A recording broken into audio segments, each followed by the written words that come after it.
കാഞ്ഞിരപ്പുഴ കാഞ്ഞിരത്ത് ഇരട്ടക്കുളം മുനീശ്വര ക്ഷേത്രത്തിന് സമീപം 1.5 വയസ്സുള്ള ആടിനെ പുലി കടിച്ചു കൊന്നു. പകുതി ഭാഗം ഭക്ഷിച്ച നിലയിലാണ്. ആടിനെ കൂട്ടിൽ കെട്ടിയിട്ടിരുന്നതിനാൽ ജഡം കടിച്ചു കൊണ്ടുപോകുവാൻ പുലിക്കായില്ല. ജനങ്ങൾ ഭീതിയിലാണ്. മുനിക്കോടൻ കങ്കത്ത് വീട്ടിൽ ഗോപാലന്റെ ആടിനെയാണ് പുലി പിടിച്ചത്. സംഭവം അറിയിച്ചിട്ടും വനം വകുപ്പിൽ നിന്നും വേണ്ട ഇടപെടൽ ഉണ്ടായില്ലെന്നും നാട്ടുകാർ പുലിയെ പിടിക്കുവാൻ കൂട് സ്ഥാപിക്കണമെന്നും അല്ലാത്തപക്ഷം സമരപരിപാടികളുമായി മുന്നോട്ടു പോകുമെന്നും പ്രദേശവാസികൾ അറിയിച്ചു. 2 വർഷത്തോളമായി ഈ പ്രദേശത്ത് പുലിയുടെ ശല്യം നിരന്തരമായി നടന്നുകൊണ്ടിരിക്കുകയാണ്. ഈ 2 വർഷം തൊട്ട് മുമ്പ് ഈ വീടിന്റെ തൊട്ട് മുകൾ ഭാഗത്തുള്ള ഫോറസ്റ്റ് ഭാഗത്ത് വലിയൊരു പുലി ചത്തുകിടക്കുകയും അത് പത്രമാധ്യമങ്ങളിലൊക്കെ ജനങ്ങൾ അറിയുക. അന്ന് മുതലുള്ള ഭീതിയാണ്.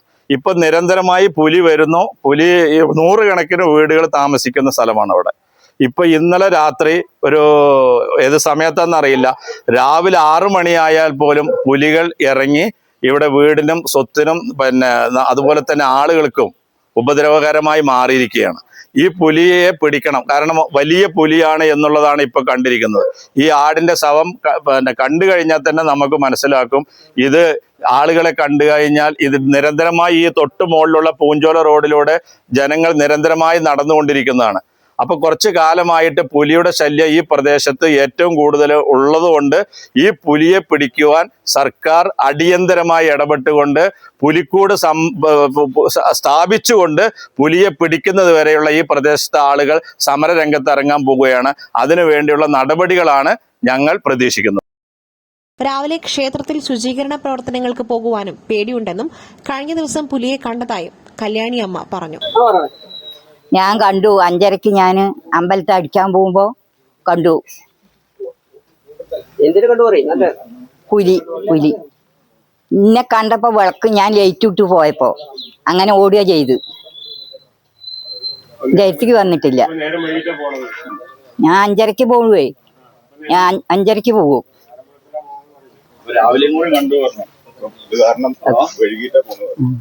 ഇപ്പൊ രാവിലെ 6 മണി കഴിഞ്ഞിട്ടാ പേടിയായിട്ട് ഞാൻ പോണത്.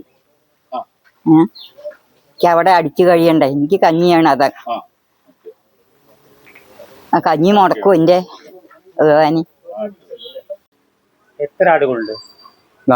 ഇതിന്റെ കുട്ടി 4 കുട്ടിയടക്കം. ഇത് തുടർച്ചയാണോ ഇവിടെ? ഈ ഭാഗത്ത് തുടർച്ചയായിട്ട് പല പ്രാവശ്യം പല ആൾക്കാരും പറഞ്ഞു കേൾക്കുന്നുണ്ട്, ചിലർ കണ്ടിട്ടുമുണ്ട്. ജനവാസ മേഖലയല്ലേ ഇത്? ജനവാസ കുട്ടി നമ്മളെ പറകാലിയാണത്. നമ്മുടെ ഭാര്യ 3 മണിക്ക് ഭക്ഷണം ഉണ്ടാക്കാൻ വരുന്ന ഭാഗം. ഇവിടെ എല്ലാവരും ഞങ്ങളെല്ലാവരും നായനെ കൊണ്ട് ഞാൻ അതിലേക്ക് കയറി പോണത് 5 മണിക്കൊക്കെ. വനവകുപ്പിനെ അറിയിച്ചോ? അറിയിച്ചിട്ടുണ്ട്. അവര് വന്ന് പരിശോധിച്ചു? വകുപ്പ് വന്നില്ലല്ലോ. വന്നോ? ഫോറസ്റ്റുകാർ വന്നു. ശരി, ഫോറസ്റ്റുകാർ വന്നു. ഇതിനൊരു ശാശ്വത നടപടി വേണം. ശാശ്വത നടപടിയാണ് വേണ്ടത്. കൂടി വെക്കണം. ഇനി ഇത് വേറെ ആർക്കും സംഭവിക്കാൻ പാടില്ല. ആടിനെ പിടിച്ച സ്ഥലത്ത് ക്യാമറ സ്ഥാപിച്ചിട്ടുണ്ട്. പോസ്റ്റ്മോർട്ടത്തിന് ശേഷം തുടർ നടപടി സ്വീകരിക്കുമെന്ന് ബന്ധപ്പെട്ടവർ അറിയിച്ചു.